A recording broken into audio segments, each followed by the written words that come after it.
तो शुरुआत करेंगे इस वक्त की बड़ी खबर के साथ। खबर यह है कि यूएस ईरान जंग से जुड़ी हुई पश्चिमी मीडिया यह कह रहा है कि ईरान ने अमेरिकी सेना के तरीके का अध्ययन किया है। ईरान ने अमेरिकी सेना किस तरीके से युद्ध लड़ती है इस बात का अध्ययन कर लिया है। मीडिया रिपोर्ट्स में यह दावा किया गया कि यूएस के खिलाफ एयर डिफेंस, ये बताया जा रहा है पश्चिमी मीडिया की तरफ से कि यूएस के खिलाफ एयर डिफेंस हो सकता है, उसका जबरदस्त इस्तेमाल किया जा सकता है। ईरान के यूएस फाइटर जेट्स पर हमले हो सकते हैं सफल, ये भी मीडिया रिपोर्ट्स की तरफ से बताया गया है। तो मीडिया रिपोर्ट्स में दरअसल ये बताया गया है कि किस तरीके से इस पूरे युद्ध के दौरान ईरान ने न केवल युद्ध लड़ा है बल्कि युद्ध में किस तरीके से अमेरिका को हराना है उसी की टैक्टिक्स अपना करके ये भी उसने समझ लिया है। मीडिया रिपोर्ट्स ये कह रही है कि ईरान के यूएस फाइटर जेट्स पर जो हमले ईरान की तरफ से किए जाएंगे वो सफल हो सकते हैं। उसके पीछे की वजह यह है कि ईरान ने अमेरिकी सेना के तरीकों का अध्ययन कर लिया है कि ईरान ये समझ चुका है कि अमेरिका किस तरीके से युद्ध लड़ता है। यूएस के खिलाफ एयर डिफेंस इस्तेमाल जबरदस्त तरीके से ईरान कर सकता है। अभी तक तैयारी ये की जा रही थी ईरान की तरफ से कि किसी भी तरीके से अमेरिका को वो अपने यहाँ पर एंटर नहीं करने देगा, लेकिन जैसे ही ये युद्ध शुरू हुआ है उसके साथ साथ अमेरिका ये भी समझ चुका है कि ईरान ये समझ चुका है कि अमेरिकी किस तरीके से हमला करते हैं, क्या स्ट्रेटजी बनाते हैं, उनकी टैक्टिक्स क्या होती हैं और इसके साथ साथ किस तरीके से वो इस पूरे प्लान को अपना कामयाब बनाने में योगदान देते हैं।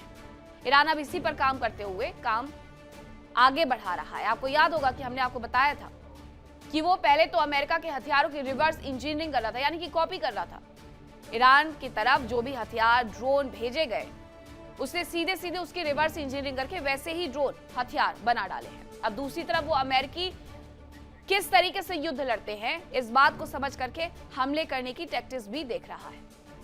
वही ईरान की सैन्य क्षमता से जुड़ी बड़ी खबर यह है कि सीज फायर के दौरान ईरान ने अपने आप को मजबूत कर लिया है, अपनी ताकत को मजबूत किया है, ये मीडिया रिपोर्ट्स में कहा जा रहा है। बैलिस्टिक मिसाइल साइट्स को दोबारा तैयार किया गया है, यह भी बताया गया है, और मोबाइल लॉन्चर्स को दूसरी जगह भेजा गया है, यह भी बताया जा रहा है। तो ये तैयारी भी उसकी तरफ से की जा रही है कि अपनी वो बैलिस्टिक मिसाइल साइट्स को दोबारा से रेडी कर रहा है, वॉर रेडी कर रहा है। ईरान ने अपनी ताकत को और ज्यादा मजबूत कर लिया है। इसके साथ ही मोबाइल लॉन्चर्स को दूसरी जगह भेजा गया है, यानी अब वो कहीं और से भी हमला करने के लिए अपने आप को पूरे तरीके से रेडी करके रख रहा है। ये दो बड़ी खबरें हैं इस लिहाज से कि ईरान की तैयारी आखिरकार क्या है, क्योंकि अमेरिका जब चाहे तब हमला कर सकता है और उससे जुड़ी हुई बार बार धमकियां वो देते रहता है। बार बार वो ये कहते रहता है कि मैं ईरान पर हमला करूंगा, ईरान पर हमला करूंगा। अमेरिका की तरफ से एक और बड़ा बयान सामने आया है कि कतर, सऊदी अरब, यूएई के कहने की वजह से वो कुछ वक्त के लिए पीछे हट गया है, लेकिन हमला करेगा जरूर। और ईरान इस बात को भाप चुका है कि अगर बातचीत नहीं बनी तो कभी भी हमला किया जा सकता है। इसलिए जरूरी है, आवश्यक है कि वो भी अपनी तैयारियां पूरी करके रखे। और ये खबरें ये बताने के लिए काफी है कि ईरान की तैयारियां आखिरकार किस तरीके से हो रही हैं। जानकारी ये है कि द वॉशिंगटन पोस्ट में मिडिल ईस्ट को लेकर के दावा है ईरानी हमले में यूएस ठिकानों को भारी नुकसान पहुंचा है, ये बताया जा रहा है। ईरान की तरफ से जो हमले किए गए हैं मिडिल ईस्ट में ही यूएस के ठिकानों पर, उसकी वजह से यूएस ठिकानों को भारी नुकसान पहुंचा है, ये द वॉशिंगटन पोस्ट दावा कर रहा है। पहले रिपोर्ट किए गए आंकड़ों से काफी अधिक नुकसान हुआ है, ये भी बताया जा रहा है। अमेरिका लाख कोशिश कर ले ये छिपाने की, ये बताने की कि उसका बहुत ज्यादा नुकसान इस युद्ध के दौरान नहीं हुआ है, लेकिन अरब जगत में मौजूद जितने भी अमेरिकी ठिकाने हैं, अमेरिकी संपत्तियां हैं, वहां पर ताबड़तोड़ हमले ईरान की तरफ से किए गए थे। और वॉशिंगटन पोस्ट ये दावा कर रहा है कि इसकी वजह से अमेरिका को अच्छा खासा नुकसान हुआ है। जो रिपोर्ट पहले बताई गई उससे कहीं ज्यादा नुकसान की खबर अब वॉशिंगटन पोस्ट दे रहा है। मिडिल ईस्ट में जगह जगह पर अमेरिका ने अपने एयरबेस बनाए हुए हैं, अपनी संपत्तियां बनाई हुई हैं ईरान को छोड़ करके, और ऐसे में उसने जितने भी अरब जगत में अमेरिका से जुड़े हुए ठिकाने थे वहां पर ताबड़तोड़ हमले किए। जानकारी यह है कि ईरान के हॉर्मुज पर शिकंजे से जुड़ी हुई ईरान ने हॉर्मुज के लिए अपना परमिट सिस्टम तैयार कर लिया है और जहाजों को ईरानी संस्था से इसके लिए बाकायदा इजाजत देनी होगी। जो जहाज वहां से गुजरेंगे, हॉर्मुज से गुजरेंगे, उन्हें बाकायदा परमिशन लेनी होगी इस संस्था से। जहाजों को हॉर्मुज से गुजरने के लिए फीस भी चुकानी होगी। ये वही टोल टैक्स है, ये फीस दरअसल टोल टैक्स है। तो ये तमाम तैयारियां की जा रही हैं। ईरान अपने आप को मजबूत कर रहा है, अमेरिका की टैक्टिक्स समझ रहा है, इसके साथ साथ युद्ध के लिए वॉर रेडी होकर के मैदानी जंग में कूदने के लिए तैयार नजर आ रहा है।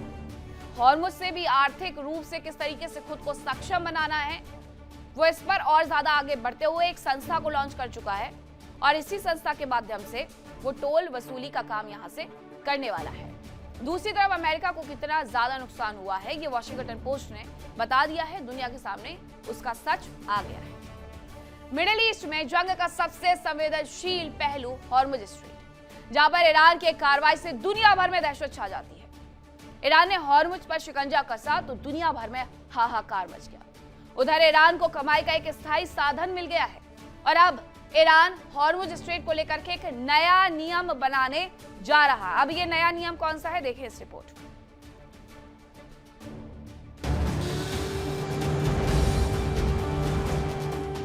हॉर्मुज स्ट्रेट बेहद अहम मुद्दा है। यहाँ से दुनिया भर की तेल और गैस की सप्लाई का कुल 20% हिस्सा गुजरता है। यहाँ के ईंधन से एशियाई और यूरोपीय देशों की जरूरतें पूरी होती हैं। हालांकि ईरान और अमेरिका की कार्रवाई की वजह से हॉर्मुज से होकर ईंधन की सप्लाई नहीं हो पा रही, लेकिन ईरान अब हॉर्मुज पर एक नया परमिट सिस्टम लागू करने जा रहा है।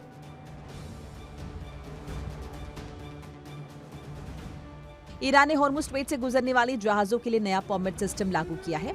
इसके लिए नई संस्था लॉन्च की गई है। जहाजों को हॉर्मुज से गुजरने के लिए इस अथॉरिटी से इजाजत लेनी होगी और फीस देनी होगी। हालांकि अमेरिका और यूरोपीय देशों ने इस कदम को गैर कानूनी बताया है।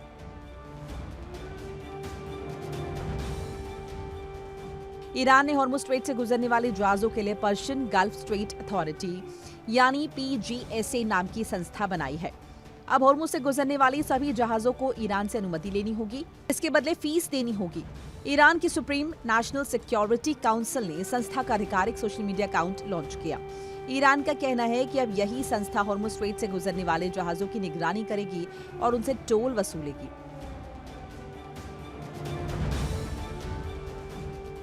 रिपोर्ट्स के मुताबिक ये सिस्टम मार्च से ही चुपचाप लागू था, लेकिन अब इसे आधिकारिक रूप दे दिया गया है।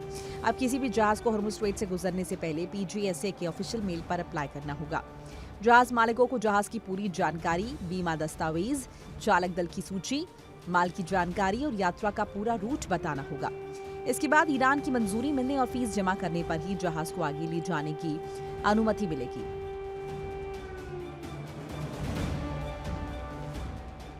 हालांकि अभी तक ईरान ने आधिकारिक फीस तय नहीं की है, लेकिन रिपोर्ट्स में दावा किया गया है कि कुछ जहाजों से एक बार गुजरने के लिए यानी करीब 17 करोड़ रुपए तक लिए गए हैं।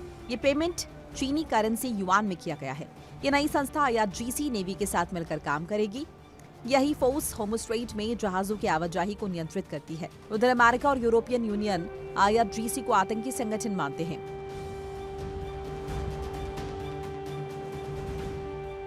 ईरानी सांसद इब्राहिम अजीजी ने कहा कि ईरान ने हॉर्मुज स्ट्रेट को कंट्रोल करने के लिए नया सिस्टम तैयार कर लिया है। उन्होंने कहा कि जो कारोबारी जहाज ईरान के साथ सहयोग करेंगे उन्हें इस व्यवस्था का फायदा मिलेगा, लेकिन शुल्क इसके लिए देना होगा।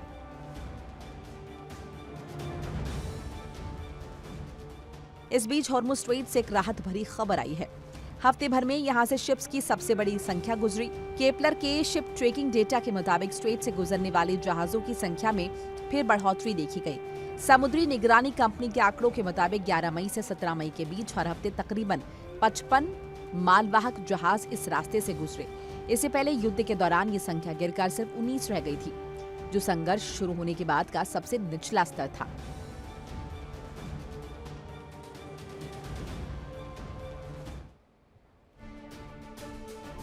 हॉर्मुज ने किस तरीके से धीरे धीरे करके ईरान पर शिकंजा कसा है, उसके बारे में जरा जान लीजिए।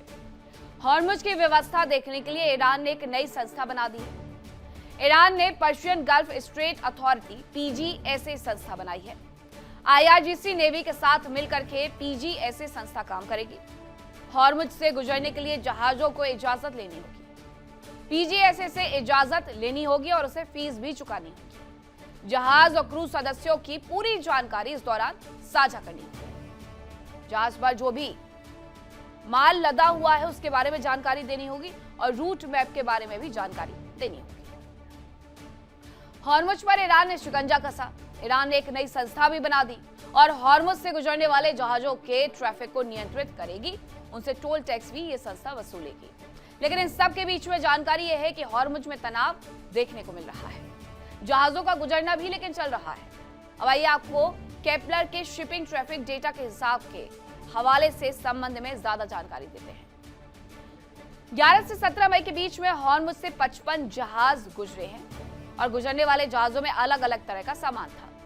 चीन, जापान, ओमान की ओर जा रहे थे 3 बड़े ऑयल टैंकर। हॉर्मुज से गुजरे 15 ड्राई बल्क जहाज और 16 एलपीजी टैंकर। कतर से एलएनजी लेकर के जा रहा एक जहाज भी हॉर्मुज से गुजरा है।